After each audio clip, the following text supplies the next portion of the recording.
Welcome everybody. Today I'm going to talk about Dissociative Identity Disorder or DID. DID is a mental disorder, also known under the name of multiple personality disorder, which is an outdated name. People with DID hold multiple personalities in one body, and each personality is called alter, which stands for alternate states of consciousness. There are in the world as many people with DID as there are people with red hair, so 2 to 3% of the global population, and each can hold from 2 to 100 alters. It's an average of 8 for men and 15 or more for women. So, where does dissociative identity disorder comes from? DID is a coping and survival mechanism formed when a child experiencing extreme and repeated trauma cannot deal with the knowledge and the awareness that his abuse is happening to them. So the mind puts up a wall. It's the amnesia, a complete memory loss between different parts of the consciousness, so that some parts will hold traumatic memories and remember the trauma, and others won't. An alter is then an individual, a fragment of consciousness which can develop completely as its own person. For example, different alters of the same system, so of the same group of alters in one body, can develop different feelings and store different memories of the exact same person, like a relative or a friend, for example. The alter can have different names, memories, sexes, and ages, like from child to eternal. Each and every one of them was created because they were useful to the body, and each have a role, like holding traumatic memories. They are a trauma holder, helping keeping the body safer physically, or living the happy childhood that the body often didn't get to live. People with DID face many preconceptions about their mental health and disorder, which is why I'm going to base the rest of my presentation on the most common reactions and questions that the DID community daily faces. So, the first one is a question: which is the real one, the real personality? Someone with DID will answer, they are all real though. Indeed, most humans' personality is an integration, a sort of merging of memories, feelings like touch, smells, emotion, and influences received from the people around them. It's also based on their inner nature and their own experiences. So the integration happens for a child at the age of 7 to 9, and once it's done, it will always remain the same. Of course, people's emotions, feelings, opinions can change through times, but their personality will always remain singular. So, for someone with DID, trauma interferes with the natural integration. The brain adjusts to what happened during childhood and is just unable to fully form one singular personality. This is a reason why there is no such thing as the true or the real. All embedded personalities are true and valid and complete different individuals on their own. As a matter of comparison, to understand the concept better, let's imagine someone dropping a ball and that shatters into little pieces when hitting the floor. Let me ask you a question. Which piece is the original piece? Each ball fragment were part of the same ball, but each also are their own individual element. They matter just as much on their own as they did when they were part of the same ball. They are their own object, identity, and existence. But what is true with DID is that the alters can have different roles in the systems and can have different relation with the body. Let me emphasize a little bit further.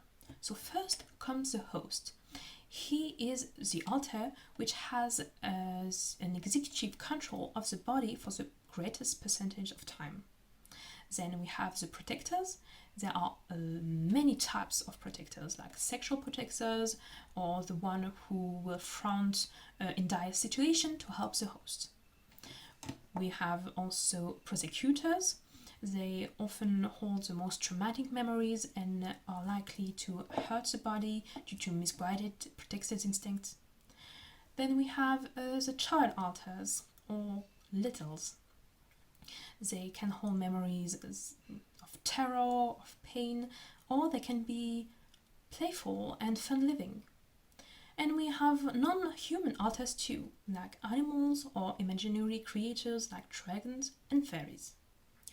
Me too, I have different personalities at work or at home. It's an interesting point, but still it cannot be compared. Humans' personality is by nature and by definition fluid. It's a commonly known phenomenon to observe a chain of behavior in a different situation, such as being at work, in a professional environment, or being at home, where people find themselves usually more comfortable. You can also empathize with people and connect with them, and so adopt certain mannerisms.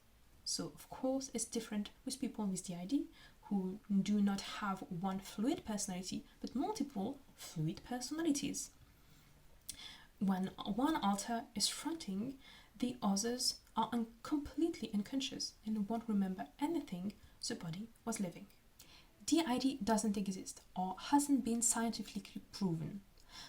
Lots of people think that DID is a made-up disorder, and it often comes from the fact that numerous studies have been made to try and disprove it. Because surely, if scientists and doctors are trying to disprove the existence of DID, it may as well not exist, right? The thing is, in any science, when you are trying to prove something, you must also try to disprove it at the same time, to be critical of results and imagine any possible scenario. This is where science comes from theory to fact. DID has been officially recognized and accepted as a psychological disorder since its inclusion in the DSM in the 1980s. It can also be found in the ICD, which is the English and European versions of the DSM, which stands for Diagnostic and Statistical Manual for Mental Health Disorder. It is thus recognized worldwide by official scientists, psychological therapists, as a real and treatable disorder with a known cause. Numerous studies have been conducted and showed, for example, different activation in the part of the brain of patients with DID, or differences of blood flow as different alters were fronting one after the other. These are biological proof and solid evidences of the existence of dissociative identity disorder. Here are a list of studies made on DID, and we can see how far back in time it goes. Are alters going to hurt me? A lot of content that is being produced at the moment around DID is not scientifically accurate enough and stigmatizes a community that is already widely misunderstood. It may, and often does, damages the lives of the people living with the disorder. And movies like Split, which shows a man who kidnaps a young girl and who has an evil alter called the Beast, is harmful. People educate themselves through it. It's highly improbable for someone with DID to be dangerous to others. They are far more likely to fall back into the role of the victim they once were than turn into an abuser themselves. So here is a quote from Dr. Bethany Brand, a well-known psychologist. With DID patients, if they feel hostility or aggression, they take it out on themselves with self-harm. They are self-destructive and repeatedly suicidal, more so than any other psychological disorder. So that's what typical, not this wild aggression or stalking woman. To conclude my presentation, here are the 3 points needed to develop DID or Dissociative Identity Disorder. First, repeated and extreme childhood trauma and abuse.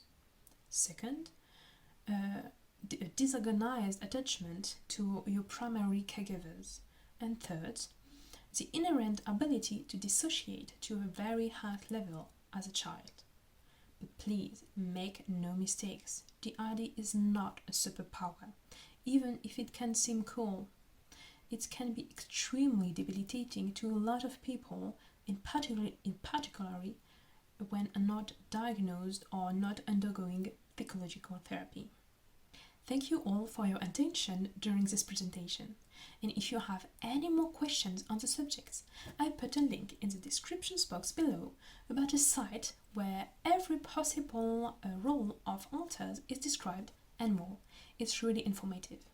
And if you want to see in person people with DID talking about the ways they live with this disorder and even see some switches between different alters, you should check out the video about 3 of them talking and answering every possible question you could ask yourselves. So, thank you again, and bye!